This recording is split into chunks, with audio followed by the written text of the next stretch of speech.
বলি আমি যে এক কচুরি ফুল, ভাসি ঝিলের জলে, ভালোবেসে কেউ আমারে নেয় না বুকে তোলে রে, নেয় না হাতে তুলে।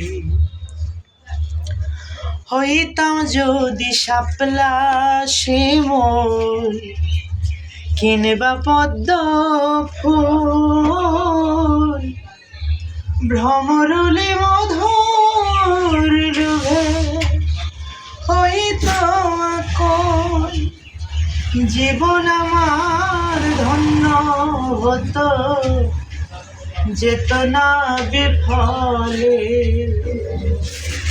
ভালোবেসে কেউ আমারে নেয় না হাতে তুলে রে, নেয় না হাতে তুলে। আমি যে এক কচুরি ফুল।